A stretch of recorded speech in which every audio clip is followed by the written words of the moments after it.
Hey everyone, welcome to the Wild Side, and this week we are taking a trip to central Mexico through an organization called Once in a Wild, and we're going to learn about a cultural icon. So come, take a walk on the Wild Side with me and Amanda and this creature.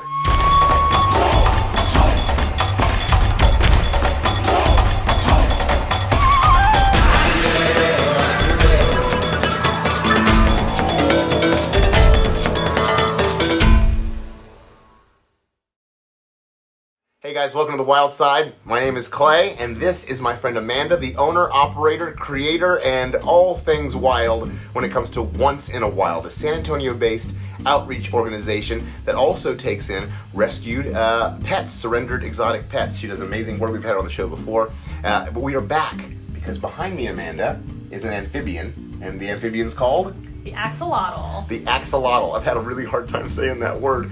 These animals can be found specifically in central Mexico in 2 still water lakes, as you can see right here on the map, their location. Also in a neighborhood lake just south of Mexico City. Now this is a cultural icon to the people of Mexico.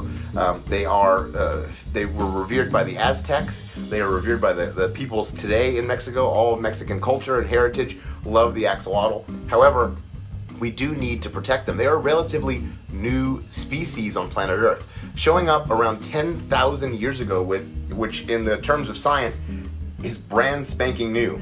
They're like the new car off the line. They derive from the tiger salamander. You see, they're amphibians. So these animals right here, when amphibians are born, like tadpoles, like frog babies, they're born in a larvae state. And then they begin to grow their arms, grow their legs. Not the axolotl, right? These animals stay in that larvae state. They have those gills, which the only difference between their gills and a fish gills is they lack the operculum that protects the fish's gills. They have theirs just kind of floating out into the distance. They have that paddle-like tail to swim like a fish, up to 10 miles an hour. They love to eat insects. All sorts of things. They eat everything. In fact, whatever fits in their mouth. One thing I read about them was they're called kind of the Hoover of the lake. They suck up everything they can. Sure do. What are some things that Gremlin likes to eat here Once in a Wild? Oh, his favorite thing to eat are worms. So worms of all types, whether they be mealworms, bloodworms, waxworms, or earthworms. But he also has a pellet diet that he eats too. Now these animals have an interesting technique on how they eat. They suck up their food. Well, that's pretty good impersonation. That was pretty good. Right down the hatch. Now these animals can come in different color variations. So right now we actually have a different one. This is Ghost. Earlier we met Gremlin. Now tell me what Ghost's coloration can be described as. So she's basically an albino, but she's a golden albino. So golden albinos have kind of golden little flecks in their skin, and her eyes are golden as well.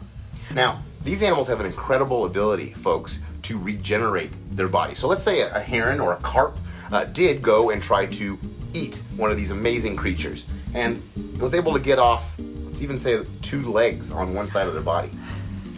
Believe it or not, they can actually regenerate those legs. They can regenerate those legs within about 5 weeks. What other things can they regenerate? They can basically regenerate anything on their body as long as there's part of that part remaining and they can fully function, in the wild, etc., or even in the care of human. As long as there's part of that part remaining, say half of their head could regenerate. They can regenerate their brain, their heart, any body part or organ whatsoever. Isn't that incredible? Their organs, their body parts, they can grow those things back. And what a lot of researchers found is they can grow them back about 5 times perfectly, a perfect match. After those 5 times, things start to get a little slower, they might not work as well, but up to 5 times they can regenerate those things. Imagine being able to regrow your heart 5 times.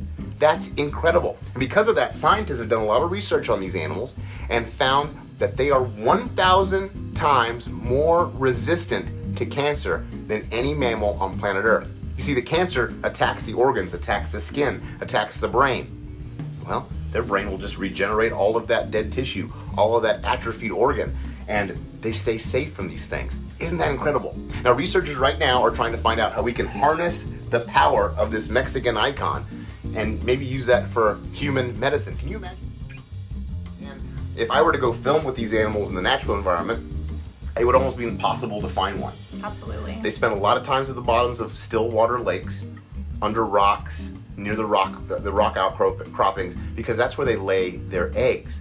So when these animals lay eggs, they can lay anywhere from 300 to 1,000 eggs at a time, which is great for a critically endangered species. Exactly. Pumping out a lot of babies really helps the species. The problem with that is their habitat is so polluted, so degraded, so diminished, they can't support their populations there sustainably. 3 lakes is not enough, folks. Studies have shown that they have gone from 6,000 per square kilometer to only 35 per square kilometer in the last 25 years or so, which is really not good. And that's mostly due to a few reasons, really.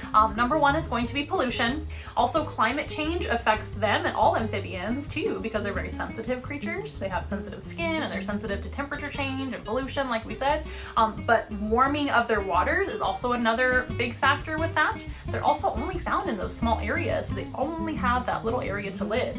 They love cold water, so warming water is not good for them. So they prefer it 60 degrees and below, but unfortunately the Earth is warming as we speak all over the planet, right? Another factor with them being endangered is going to be invasive species. So things like large fish that have been put into their waters that don't live there naturally, they're invasive. They have been put there for fishing purposes, etc. Another thing that would love to eat this species, storks and herons. However, because of the depth these animals live at, it's a little harder to catch them unless they're off guard just by a bit. Absolutely. But the good news is that they breed very well in the care of humans, whether that be in an aquarium, a zoo, an outreach company like ours where we educate about them, but also in the pet trade. So by default, the pet trade actually helped them out.